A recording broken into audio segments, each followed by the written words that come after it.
झारखंड के लिए आज गृह मंत्री अमित शाह जारी करेंगे बीजेपी का चुनावी संकल्प पत्र। सूत्रों की माने तो आदिवासी अस्मिता होगा संकल्प पत्र का प्रमुख मुद्दा। नरसिंहगढ़, हजारीबाग, चतरा में जनसभा भी करेंगे शाह।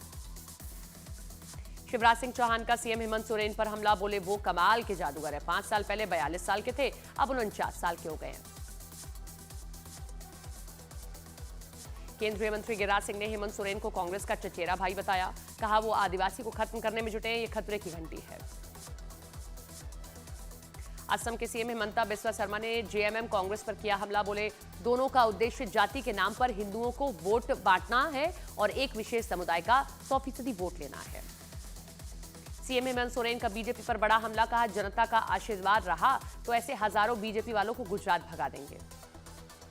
उद्धव गुट के सांसद अरविंद सावंत ने बीजेपी की शाइना एनसी से अपने बयान को लेकर माफी मांगी। कहा जो हुआ उसका अलग अर्थ निकाला गया, किसी की भावना को ठेस पहुंचाना या इस पर संवेदना व्यक्त करता हूं। अरविंद सावंत के बयान पर गठबंधन में घिरी उद्धव की शिवसेना।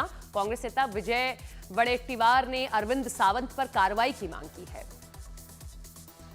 शाइना एनसी ने अरविंद सावंत से देश की महिलाओं से माफी मांगने की मांग की। कहा एक तरफ अरविंद सावंत माफी मांगते हैं, दूसरी तरफ संजय राउत कहते हैं कि माफी नहीं मांगूंगा। पीएम मोदी के बयान पर प्रियंका गांधी का पलटवार। कहा प्रधानमंत्री जी के आरोप सत्य से परे हैं। देश में सर्वोच्च पद पर बैठे व्यक्ति को असत्य का सहारा नहीं लेना चाहिए।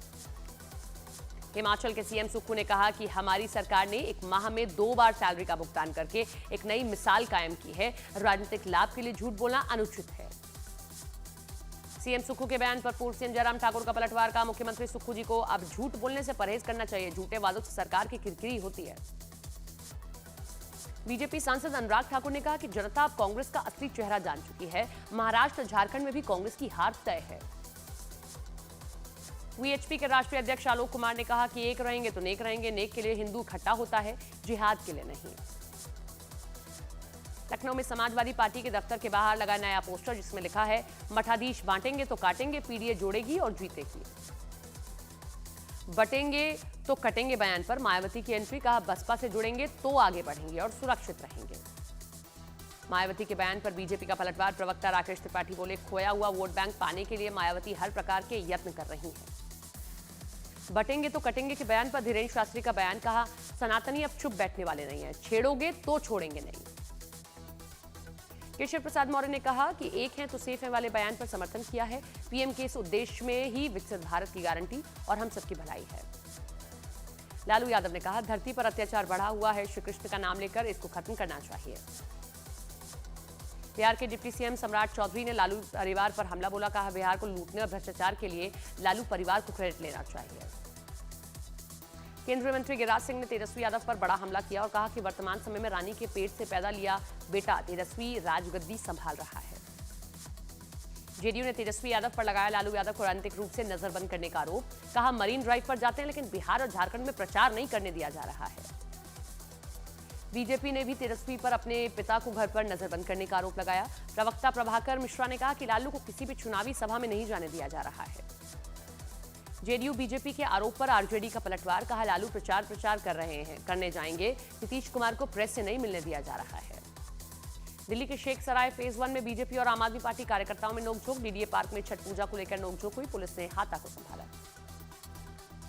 बीजेपी सांसद मनोज तिवारी ने दिल्ली सरकार पर हमला बोला। दिल्ली को इतना जहरीला बना दिया है कि जितनी भी सजा मिले वो बहुत कम है। श्रीनगर में सुरक्षा बल से मुठभेड़ में एक पाकिस्तानी आतंकी ढेर हुआ। आतंकियों के ठिकाने आग से स्वाहा हुए। अनंतनाग में भी एनकाउंटर में 2 आतंकी मारे गए। फारूक अब्दुल्ला का आतंकी हमलों के बहाने बड़ा आरोप। कहा हमारी सरकार बनते ही हमले कैसे शुरू हुए, एनकाउंटर की जांच होनी चाहिए। विपक्ष के आरोप पर रक्षा मंत्री राजनाथ सिंह का पलटवार। कहा जम्मू कश्मीर में पहले की अपेक्षा आतंकी वारदातों में बहुत कमी आई है। पप्पू यादव को लॉरेंस गैंग के नाम पर धमकी देने वाले दिल्ली से गिरफ्तार हुए। मनीष पांडे को लॉरेंस बिश्नोई गैंग से नहीं है कोई रिश्ता। सांसद पप्पू यादव ने दावा किया कि उन्हें कई लोगों ने धमकी दी है। एक वीडियो जारी कर 3 लड़कों पर लगाया घर की रेकी करने का आरोप। जौनपुर में ताइक्वांडो खिलाड़ी अनुराग यादव की हत्या केस में दरोगा राजेश यादव गिरफ्तार हुआ। पिता और भाई के साथ मिलकर बनाया था मर्डर का प्लान। जोधपुर में ब्यूटिशियन हत्या मामले में प्रदर्शन, पुलिस को कार्रवाई का अल्टीमेटम दिया। मीट काटने वाले चाकू से शव के टुकड़े किए गए थे। दिल्ली के गांधीनगर इलाके में एक आदमी की गोली मारकर हत्या। घटना वाली जगह से 4 कारतूस बरामद हुए। सीसीटीवी फुटेज के आधार पर पुलिस जांच में जुटी है।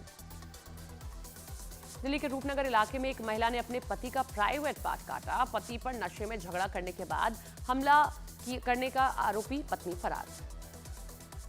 दिल्ली के अलीपुर इलाके में आग का कहर, एक गोदाम में आग लगने से हड़कंप मच गया। हरियाणा के बहादुरगढ़ में 2 फैक्ट्री में लगी भीषण आग, हादसे में किसी के हताहत होने की खबर नहीं। लखीमपुर खीरी में पत्रकार के सवाल पर भड़क उठे एक्टर राजपाल यादव। पत्रकार के मोबाइल को छीनने की कोशिश की, आतिशबाजी न करने की सलाह देकर ट्रोल हुए थे राजपाल यादव। ग्रेटर नोएडा के हाउसिंग सोसाइटी में एक लड़के ने लड़की की पिटाई की। मारपीट का वीडियो वायरल होने पर पुलिस ने आरोपी को हिरासत में लिया। यूपी के बागपत के कांग्रेस जिला अध्यक्ष का महिला से अश्लील बात करने का वीडियो वायरल, पार्टी ने जिला अध्यक्ष पद से हटाया। राजस्थान के सुजानगढ़ में एक घर में घुसकर 9 लोगों ने तोड़फोड़ की। सीसीटीवी में डंडे और कुल्हाड़ी के साथ नजर आया आरोपी, पुलिस जांच में जुटी। यूपी के संभल में नाली की सफाई को लेकर 2 पक्षों में पथराव हुआ, घायल 7 लोगों का इलाज जारी। वीडियो वायरल होने पर एक्शन में पुलिस। यूपी के अमरोहा में मामूली विवाद में 2 पक्षों में जमकर चले डंडे, गंभीर रूप से कई घायलों का इलाज जारी है। वायरल वीडियो के आधार पर पुलिस जांच में जुटी। मध्य प्रदेश के जबलपुर में मामूली विवाद में 2 पक्षों में जमकर पथराव हुआ, महिलाएं समेत 12 लोग घायल, पुलिस मामले की जांच में जुटी। यूपी के बहराइच में नशे में एक एसआई ने भी 2 भाई की बेरहमी से पिटाई की। वीडियो वायरल होने के बाद एसपी ने एसआई को निलंबित किया। झारखंड के हजारीबाग में जंगली हाथी का क्रेन की मदद से रेस्क्यू, घायल हाथी को इलाज के लिए चेन्नई भेजा गया। बांग्लादेश के ढाका और मंगोलबाड़ी में हिंदुओं का बड़ा प्रदर्शन में हुई हिंसा में कई महिलाएं घायल। मुंबई टेस्ट का आज ही आ सकता है नतीजा। दूसरी पारी में ऑल आउट से 1 विकेट दूर न्यूजीलैंड के पास 143 रन की लीड। भारत की पहली पारी 263 पर ही खत्म हुई थी। इजरायली सेना ने गाजा के जबालिया में ग्राउंड ऑपरेशन किया तेज। सबसे घातक सैन्य टुकड़ी बड़ी संख्या में टैंकों के साथ घुसती दिखी।